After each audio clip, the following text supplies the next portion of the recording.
Hai semua, selamat datang di channel Baca Saham. Pada video ini, kita akan membahas satu topik dengan judul berikut ini.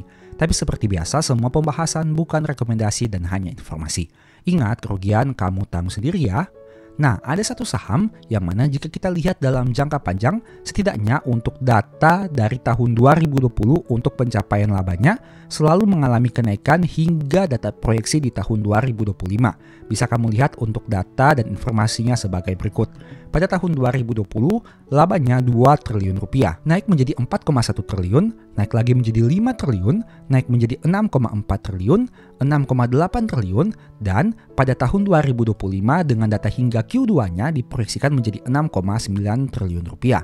Tapi disclaimer dulu, untuk data tahun 2025 masih hingga Q2, sehingga kita harus menunggu data Q3 dan Q4 agar supaya hasil analisa lebih detail dan akurat lagi. Tapi setidaknya dengan data ini, kamu bisa temukan informasi bahwa saham yang kita bahas sejak tahun 2020 hingga proyeksi tahun 2025 labanya konsisten bertumbuh. Memang jika dibandingkan dengan tahun 2019 masih terjadi penurunan dibandingkan tahun 2020. Tapi hal itu tentu kamu sudah tahu karena pada tahun 2020 terjadi krisis ekonomi. Nah, menariknya PBV-nya hanya 0,80 kali. Artinya, dengan book value sebanyak 2.130, saham ini masih dijual di bawah dari modal per lembar sahamnya. Gross profit margin 53% dengan net profit margin 26%. Net income-nya quarter year on year growth masih turun 4,3%. Jika kamu lihat, meskipun secara annualisasi terjadi kenaikan, tapi pada Q2 tahun 2025, labanya mengalami penurunan dibandingkan Q2 tahun 2024. Tawaran dividen yield-nya juga menarik dengan angka yield sekitar 9%. Harga tertinggi yang pernah dicapai adalah 2.220. Dan meskipun harga sahamnya masih di bawah PBV 1 kali, tapi jika kita lihat data 10 tahun terakhir, harga saham saat video ini dibuat lebih condong kepada harga terendahnya. Nah, bagaimana dari aspek harga saham secara jangka panjang dan PBV-nya? Ini merupakan informasinya. Harga saham saat video ini dibuat sudah mengalami kenaikan yang cukup signifikan dibandingkan harga terendah yang pernah mereka capai. Dari aspek PBV, meskipun dengan angka PBV 0,8 kali, tapi sudah di atas dari rata-rata PBV 10 tahun terakhir, yaitu 0,69 kali. Dulunya sempat menyentuh PBV 1 kali, tapi sempat juga turun di bawah PBV 0,52 kali. Selain hal itu, ada hal menarik lain yang bisa kita lihat dari saham ini, yaitu dari histori pembagian dividen. Jika kamu memperhatikan di sini, sejak tahun 2021 hingga tahun 2025, angka dividen per share-nya konsisten mengalami kenaikan dari tahun ke tahun. Dari yang awalnya Rp44, Rp94, Rp115, Rp122, dan terakhir Rp155 per lembar saham. Jika kita bagi dengan harga saham saat video ini dibuat, tentunya yield-nya sekitar 9%. Oh iya, saham yang kita bahas adalah saham BNGA dengan harga saham 1.700. Kamu akan temukan informasi dividen yield sekitar 9,1%. Selama tahun 2025 hingga video ini dibuat, harganya masih turun 1,7% dan dalam 5 tahun sudah naik 129%. Oke, sekarang mari kita lihat dari laporan keuangan Q2, karena ini laporan terbaru yang diterbitkan oleh perusahaan saat video ini dibuat. Data ini merupakan data per 30 Juni tahun 2025 yang disajikan dalam jutaan rupiah. Pertama kita lihat dulu saldo kasnya yang mengalami kenaikan dibandingkan periode sebelumnya. Tapi ini merupakan sektor perbankan sehingga kita fokus saja kepada aspek-aspek perbankannya. Yang pertama kita lihat dari kredit yang diberikan. Bisa kamu temukan di sini bahwa kreditnya mengalami kenaikan meskipun tidak terlalu signifikan dibandingkan periode sebelumnya. Mari coba kita input dulu datanya untuk mengetahui berapa persen kenaikannya. Untuk aspek kredit naik sekitar 1,2%. Nah, dari aspek ini, mari coba kita lihat bahwa cadangan kerugian penurunan nilainya mengalami penurunan, sehingga ternyata ini adalah kredit brutonya. Kemudian kita akan hitung lagi kredit netonya setelah dikurangi dengan cadangan kerugian penurunan nilainya. Untuk kredit netonya bisa kamu temukan informasi memang masih mengalami kenaikan juga dibandingkan periode sebelumnya. Alasannya sederhana karena cadangan kerugian penurunan nilainya mengalami penurunan sehingga seharusnya secara nominal mengalami kenaikan yang lebih besar dibandingkan kredit brutonya.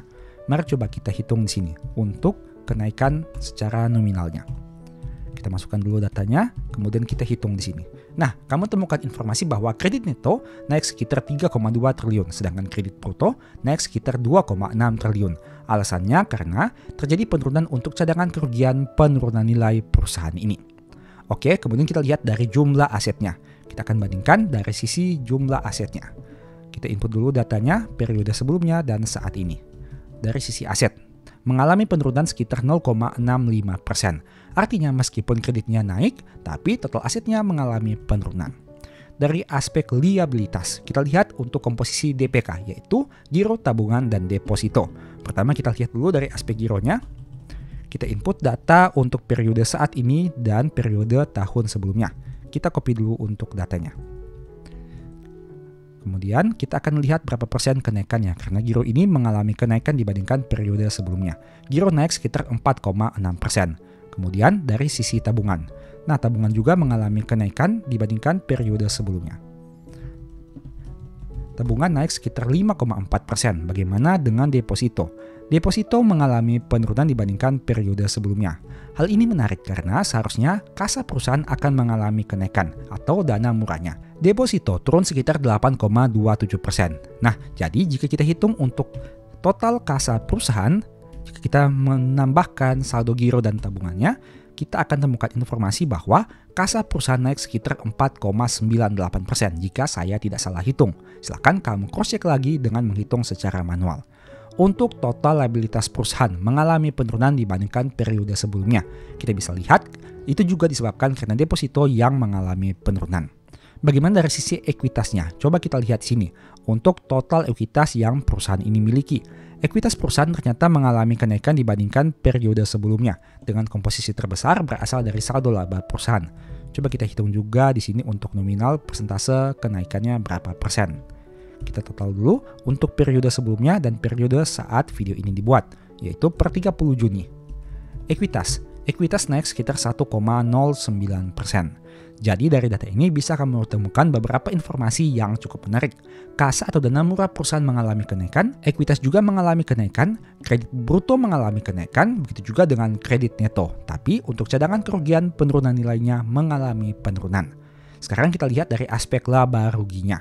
Pertama, kita lihat dulu dari pendapatan bunga dan syariahnya. Jika kita hitung sini untuk pendapatan bunga dan syariah. Untuk poin ini saya hapus dulu agar supaya tabel Excel ini bisa cukup untuk menginput data-data dari laba ruginya. Pertama kita hitung dulu untuk pendapatan bunga. Kemudian kita akan hitung dari pendapatan syariahnya. Sehingga kita akan menemukan informasi terkait kenaikan atau penurunan dari masing-masing komponen ini. Kita input dulu untuk datanya. Yang ini pendapatan bunga, yang ini pendapatan syariah. Nah, kamu akan temukan informasinya di sini bahwa pendapatan bunga naik sekitar 7%, sedangkan pendapatan syariah turun sekitar 4,3%. Kemudian bagaimana dari sisi beban bunganya, yaitu beban bunga dan beban syariah. Mari coba kita hitung sini untuk nominalnya. Beban bunga terlihat mengalami kenaikan dibandingkan periode sebelumnya, dari 3,6 menjadi 4,2. Mari coba kita input dulu datanya agar supaya mengetahui angka persentasenya. Nah, beban bunga naik signifikan mencapai 14,5%. Bagaimana dari sisi beban syariah? Mari coba kita copy dan kita hitung nominalnya di sini. Nah, untuk beban syariah mengalami kenaikan tidak terlalu signifikan, hanya 2,3%.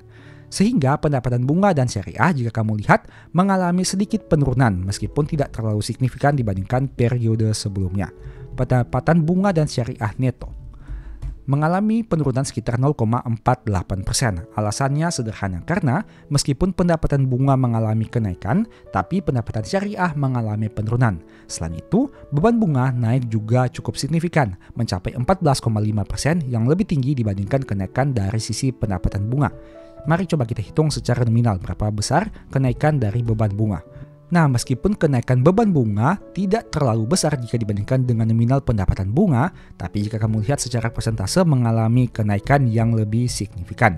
Jika kita hitung, untuk beban syariahnya, meskipun pendapatan syariahnya turun, tapi beban syariahnya mengalami kenaikan, sehingga hal itulah yang menyebabkan kenapa pendapatan bunga dan syariah secara neto mengalami sedikit penurunan, dengan angka yang turun sekitar 0,48%. Bagaimana dari sisi pendapatan atau beban operasional lainnya?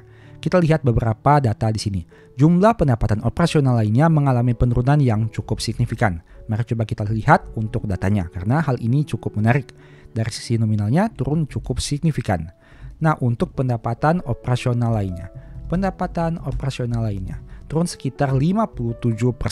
Jika kamu lihat informasi yang di sini, ada terjadi kerugian dari transaksi mata uang asing dengan nominal yang cukup signifikan, sehingga berdampak kepada total pendapatan operasional lainnya yang turun 57,7%. Bagaimana dari sisi beban operasional lainnya? Beban operasional lainnya malah mengalami kenaikan dibandingkan periode sebelumnya, meskipun kenaikannya tidak terlalu signifikan. Mari coba kita lihat di sini, naik sekitar 2,1% saja. Nah, secara total, laba bersih yang dapat dicapai oleh perusahaan ini masih mengalami kenaikan meskipun tidak terlalu signifikan. Jika kamu hitung datanya di sini, laba perusahaan mengalami kenaikan dari 3,40 menjadi 3,45 triliun rupiah. Coba kita hitung untuk kenaikannya berapa persen. Laba bersih naik sekitar 1,41%. Dari data ini kamu bisa temukan informasinya. Kenapa labanya bisa mengalami kenaikan? Alasannya karena ada beberapa aspek yang bisa kamu perhatikan di sini.